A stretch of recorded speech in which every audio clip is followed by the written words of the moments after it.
finally, Graz, what are the chances the Steelers are outgained by the Browns? Outgained by the Browns? Yes. Well, I'd say 51%, because the question I got, Steelers, are they going to outgain the Browns? And I said 49. Anyway, fact of the matter is, I got no idea. Okay. Right? like the Steelers should be outgained by everyone, and so far they have been. And the Browns' defense is elite, so I think I said, there you go. That's the question I got in my email. Yes, and that's fair. So the bottom line of it is the Steelers don't outgain anybody, but they still always seem to win.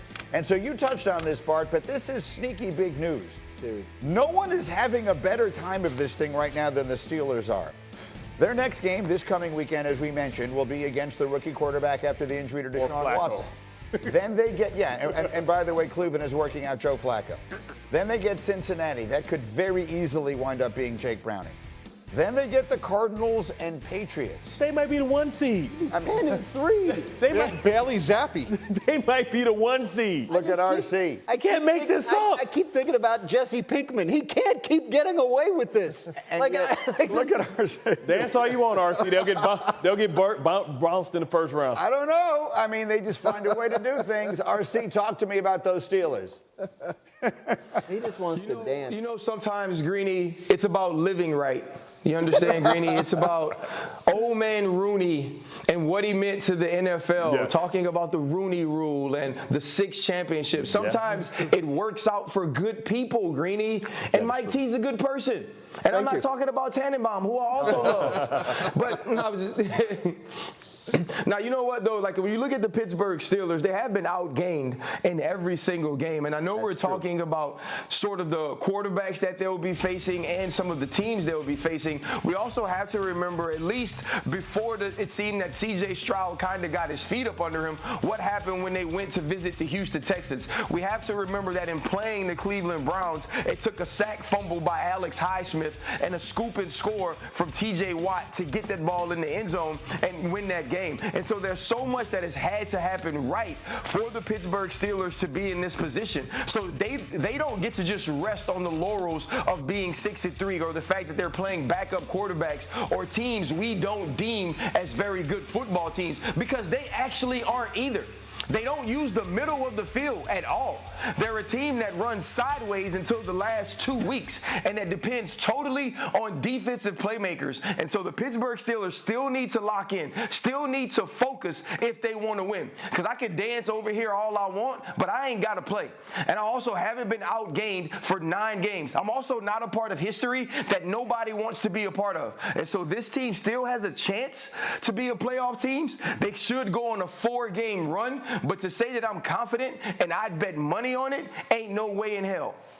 That's the critical piece. They have to lock in and focus. Who in the league is better at getting his team to lock in and focus week to week than the coach of the Steelers? And I think that's why we continue to talk about this week after week and credit this man. And he deserves every single bit of it, because this is a deficient roster. He's a and he's winning with it anyway. I think Roz makes a great point. We use the verb tumbling, but let's put that into context. They don't turn the ball over. Yes. They don't beat themselves, and that sounds so simple, but we've already, had the autopsy of the Buffalo Bills, who do exactly that. That's why they're so hard to beat. They should be 10. They're going to win 10 games. And you talk about, RC talks about them not working in the middle of the field. They're going to get Fairmouth back.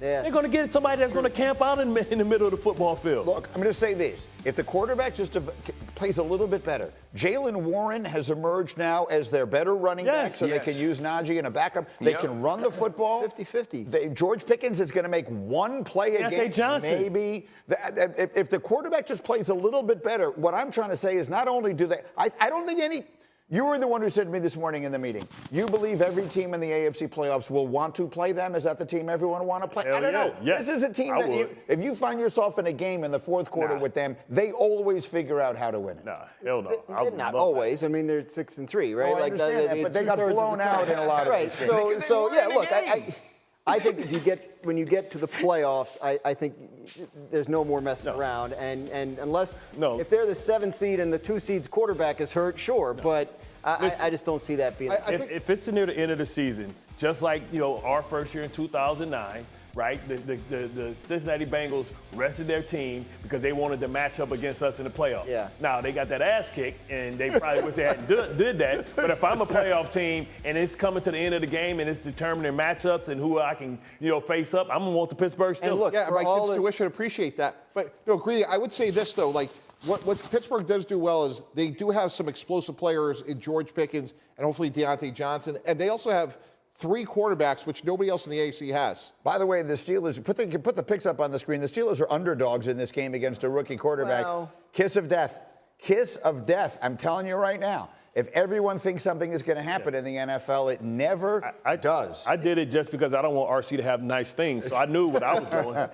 We know he's got nice things. He's got a nice shirt on, if nothing else. That much we know. That's fresh off the runway. All eyes looking ahead to Monday night Super Bowl rematch. So, Graziano, let's do who has the edge, starting with you. Who has the edge at pass catcher, A.J. Brown or Travis Kelce?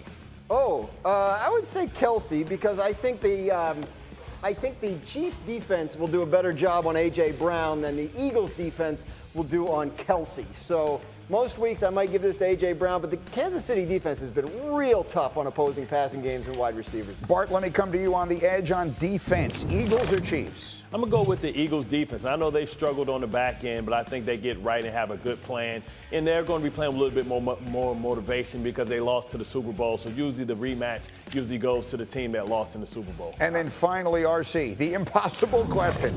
Who has the edge at quarterback? It's not the impossible question. Until Patrick Mahomes is dead and gone, it's Patrick Mahomes. Now, I understand other things play into this game, and also you think about the way Kansas City's defense has been playing this year against the pass as opposed to the Philadelphia Eagles. But if you ask me this question and you include any other name until I'm done doing this job, it's Patrick Mahomes. Look, that's fair. Mahomes is the best quarterback maybe that we've ever seen.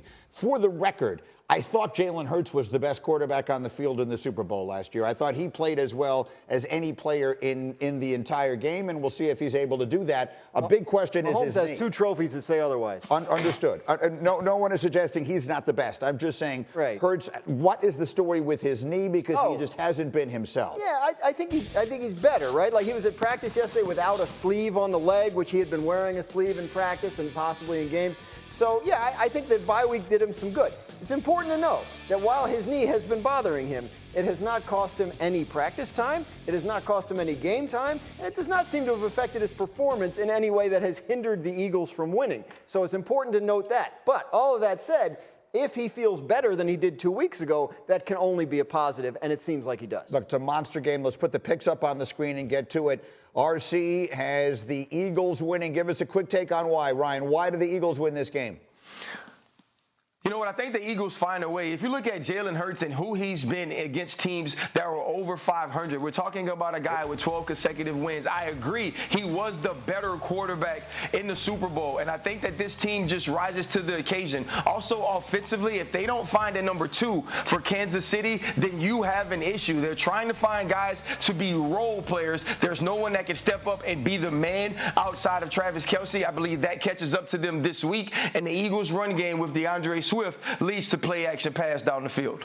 I saw that stat about 12 straight wins against teams with winning records. There's a big loss that's omitted from that streak, right? Like the Super Bowl doesn't count. It's a regular season stat. Yeah. It is they lost that game. Tannenbaum, why do you like KC?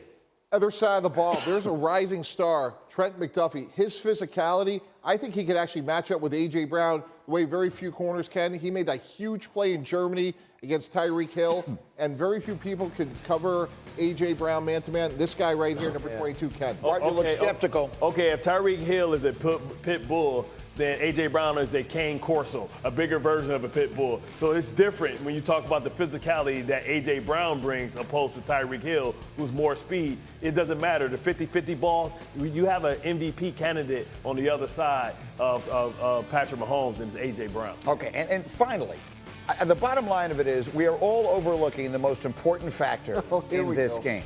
And I'm not talking about Taylor Swift. I know you all think we're going to talk about. I'm not talking about Taylor Swift. I'm talking about Patrick Mahomes and his lucky underwear. Listen. They'll still be worn as long as we're winning. So I'll make sure to clean them. And I don't wear them in the games. I just wear them to the games. So they're not that bad. But hopefully we keep winning games. I can wear them for 20-plus years. 20-plus RC, years. You're going to need this. Lucky underwear. Do we have those superstitions? Yeah. No, he's going to rub the booty out of those draws. Like, he got to stop it, man. Patrick is too good. It ain't his draws that's making him a great player. He got to stop that. And two, he probably be going to the game with bubble guts. You know how that could be, Bart. You eat the pregame meal. Now you go into the game with bubble guts. That's 20 years. That's 20 years of bubble guts. They're going to need some A&D ointment to make sure he don't get no rash in between them legs. But if he's only wearing it to the game, I mean, you're talking about wearing it. No, but he's wearing it when he go back home. Like 20 minutes a day. He got a backup pair?